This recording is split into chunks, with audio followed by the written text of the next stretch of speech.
Je voulais juste rappeler que excusez-moi Michel, non mais je voulais juste rappeler à nos collègues que la commission du côté allemand est présidée par Norbert Röttgen, qui m'a moi beaucoup, qui a confirmé tout le bien que j'en pensais avant lui pendant cette commission, parce que c'est quelqu'un que j'ai trouvé très ouvert, et je vous invite à lire ses derniers écrits. Je pense qu'il pourrait y avoir pas mal d'ouverture. C'est quelqu'un qui nous rejoint sur beaucoup de points. Il a écrit un texte sur la relation franco-allemande il y a quelques jours qui est remarquable. Je rappelle pour l'actualité et pour l'information des uns et des autres qu'il est candidat à la présidence de la CDU. Ah oui, excusez-moi, je pensais que c'était su. Évidemment, c'est pour ça que je voulais faire la transition. C'est un des trois candidats sérieux à la présidence de la CDU. Qui devrait arriver d'ailleurs rapidement. Alors sur l'élargissement, sur la politique d'élargissement, donc bien évidemment les Allemands étaient pour l'ouverture plus rapide que ce que nous avons nous décidé. Ils ont d'ailleurs dans les contacts que moi je pouvais avoir au quotidien avec tous mes collègues allemands, les Allemands ont été surpris qu'on aille jusqu'au bout. Hein. Beaucoup de gens disaient Macron n'osera jamais dire non. Au dernier moment, il va craquer, il va dire oui. Donc ils étaient assez surpris. Alors on a été évidemment un peu comme sur l'Afrique, on était au début un peu différent sur cette discussion. Je rappelle quand même que ce qui nous rassemble, c'est aussi ce qu'on appelle le processus de Berlin. C'est pas un hasard, ça s'appelle processus de Berlin. Par contre, moi, j'ai été senti, et ça beaucoup plus que ce que je l'attendais, j'ai senti une grande convergence entre les deux commissions sur le fait que il faut transformer les processus d'adhésion. Je crois que nos collègues allemands, même avec leur formalisme qui disaient il faut quand même respecter un certain nombre de choses, étaient assez d'accord sur la nécessité et l'intérêt de transformer le processus d'adhésion pour le rendre plus inclusif, progressif.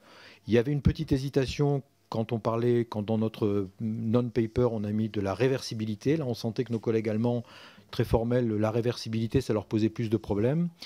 Et également, ils étaient tout à fait d'accord sur le fait que ce processus d'adhésion la transformation de ce processus d'adhésion peut être utile aux 6 pays, et pas uniquement Macédoine et Albanie qui sont l'actualité aujourd'hui. Mais on a beaucoup parlé des problèmes qu'il y avait en Serbie et des problèmes qu'il y avait également au Monténégro. Voilà. Et puis je me suis permis, moi, j'ai 30 secondes encore, donc j'ai rappelé, et j'étais ravi de le faire dans cette configuration-là, j'ai rappelé mes grandes idées sur cet élargissement, sur la question de l'élargissement, je vous rappelle que c'est quand même ma circonscription et que je suis très très au fait de tout ce qui s'y passe.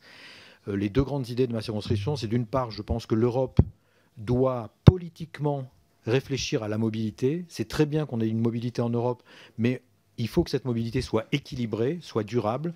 On est en train de refaire avec certains pays d'Europe ce qu'on a fait entre ville et campagne au siècle dernier en France. Il faut qu'on considère que ces pays, en termes de mobilité, en termes d'occupation, c'est aussi chez nous. Et il ne faut pas laisser ces pays se désertifier. Et là, évidemment, la position de certains collègues allemands est moins attentive à ça, hein, parce qu'eux, ils sont très contents que les jeunes bosniaques viennent bosser chez eux.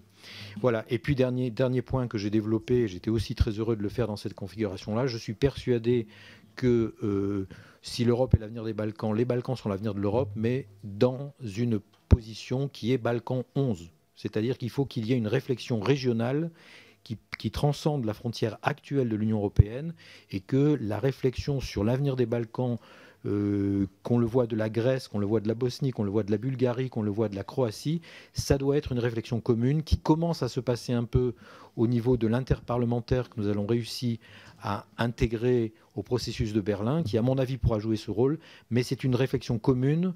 Les problèmes d'émigration de la jeunesse, les problèmes de corruption, les problèmes de jeunes entreprises, de petites entreprises, ce sont des problèmes qui sont les mêmes en Bulgarie, bien qu'on soit déjà en Union européenne, qu'en Bosnie ou qu'en Albanie. Voilà. Merci beaucoup.